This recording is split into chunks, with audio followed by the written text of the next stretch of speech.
Riches come pouring into Europe, and brave men venture out to sell the merchandise.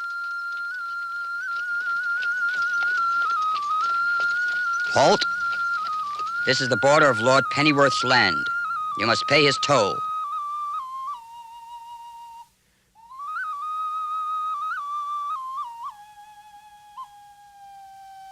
Not bad at all. This will do for toll. But, no buts about it. Be off with you, or it'll be off with your head.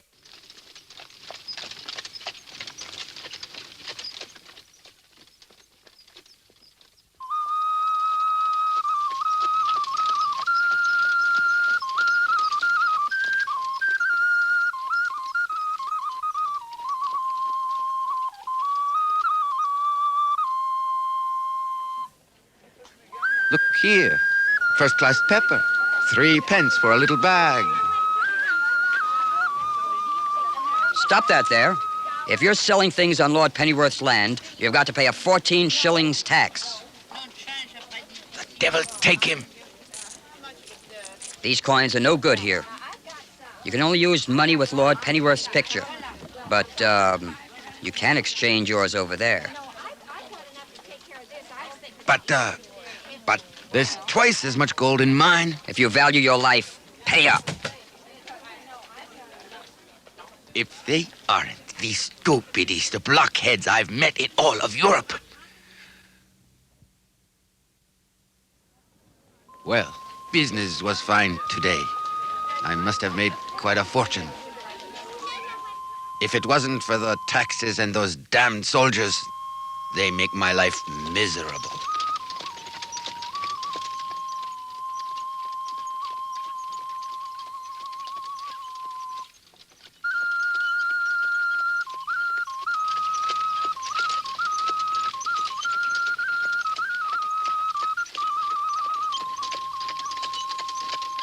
Halt. You must pay a bridge toll to cross over Lord Pennyworth's bridge. No, I've had enough of this.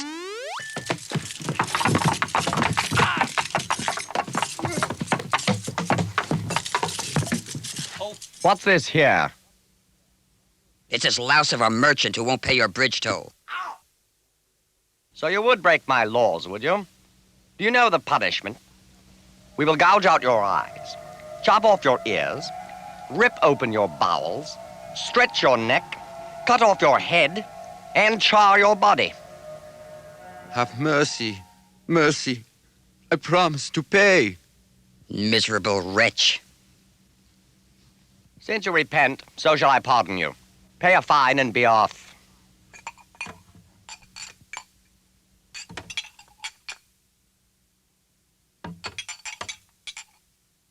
Madrecita. Several days' profits gone up in smoke. But I'll get even with him.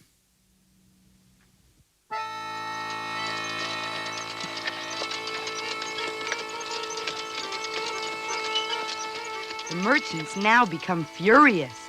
They must put an end to this daylight robbery. In England, Denmark, France, and Holland, it's the same story.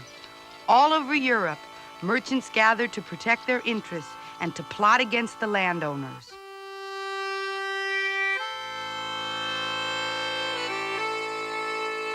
Now it's either them or us.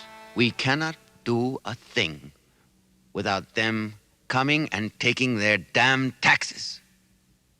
Yes, they ruin our trade with their taxes.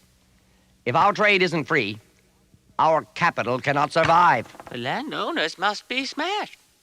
In what way can we take away the landlord's privileges? They make themselves rich by taxing the people. I've got it. So, what the merchants need in these times of hardship is strong friends. And they find one where one might least expect it. The landowner to end all landowners. Your Majesty, don't you wish to be rich and mighty and to rule alone? Yes, but we're having difficulties with the landowners. They act like little kings. We have the same opinion as your Majesty.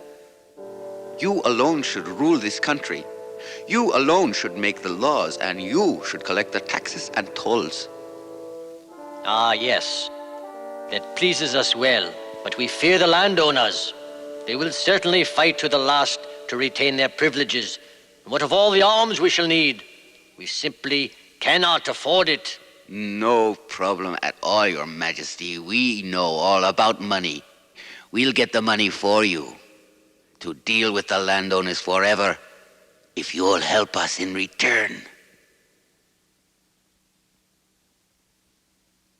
When the landowners realized what the king and the merchants were plotting, they gathered all the forces they could muster. Nobody will rob me of that property which my ancestors have protected. Not even the king himself, the blasted traitor.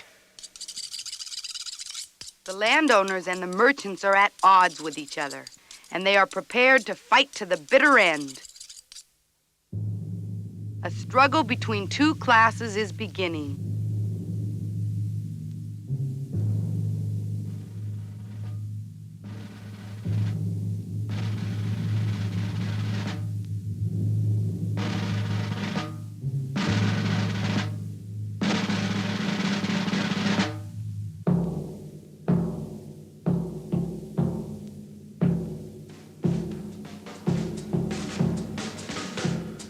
The class struggle between the landowners and merchants is the reason for many of the wars raging across Europe in the 16th and 17th century.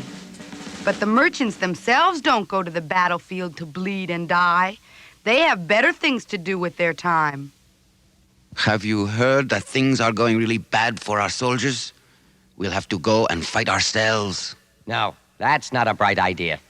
It's weapons we need, but who can we find to provide them? If only we could get more. And better. I have it. The merchants set the scientists to work, inventing new and better weapons for them.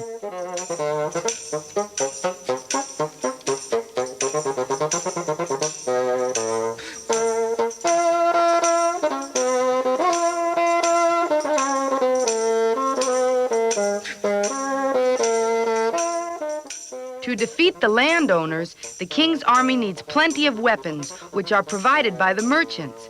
And while they're at it, they also sell arms to the landlords. And where do the merchants get the weapons? They buy them from the craftsmen in the towns and villages.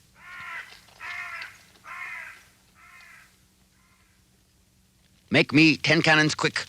Oh, no. Not that again. First, I need iron. I must smelt it. Then it must be molded. And after that, I must polish the cannons. It can't be done in one day, you know. And 10 cannons. It takes time. Well, this one's as slow as all the others. It could be done so much faster. Ah, yes, I know. Listen here. How would you like to have this bag full of gold?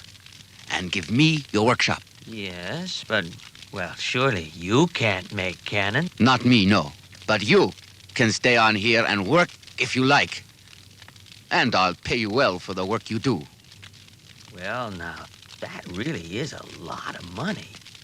Yes, all right. I'll trade with you. Remember, I'm the boss. Let's begin by hiring 6 men. But they can't. Never you mind. Leave it to me. So the merchant hires poor peasants for the workshop and pays them next to nothing. Well, get to work, you lazy dogs. I want profit from my capital. The merchants buy iron. 2 workers collect it. 1 man tends the furnace. 1 smelts the iron. 1 molds the cannons. 1 polishes them, and another puts them together. Each man has his own special work to do, and the workshop runs fast and smooth.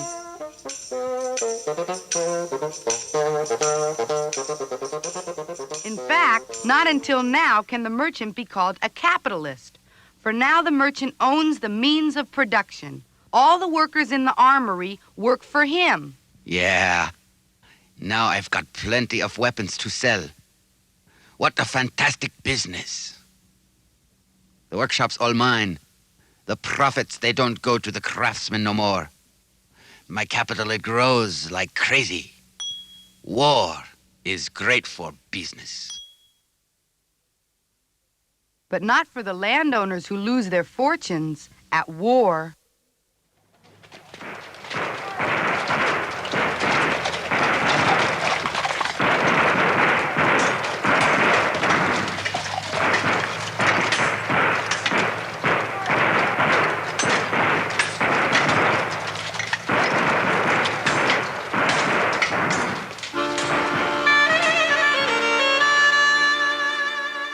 This is supposed to be a war between us and the merchants, but I don't see a single merchant. Their blood isn't blue, but red like ours. We're mercenaries. They paid us to fight you. The merchants are getting richer, selling weapons to us. The money they make, they give to the king to fight us. We're digging our own graves. War and trade and workshops make the merchants strong and even more powerful. It's the beginning of the end for the landowners. The merchants win the first round. Down with the old-fashioned laws of the landowners. Now for some laws that suit us and the king. We will attend to that. We have already engaged judges and lawyers who are writing new laws for the entire country. All small countries are to unite into one, and the king alone shall have sovereign rights over everyone, including the landowners. Trade must be free. Landowners may not have private armies, nor may they take taxes from the merchants. But the peasants still have to pay taxes to the landowners. And whosoever does not obey these laws shall be dealt with by the king's constables. The entire royal establishment, the king and his soldiers, constables, judges, and lawyers, is now a system of power called the state. The small dukedoms and kingdoms that once dotted the European countryside give way in the beginning of the 16th century to more and more royal states. Here the borders between the small landholdings are removed. Inside these states, the merchants trade freely. Cheers and God bless. Long live the state. Now we'll have the armies of the state to help us do really good business in Asia and America. To the state. First the landowners had the power. Now it's the merchants. But it won't be any different than before. Us peasants and craftsmen only have a new class to support.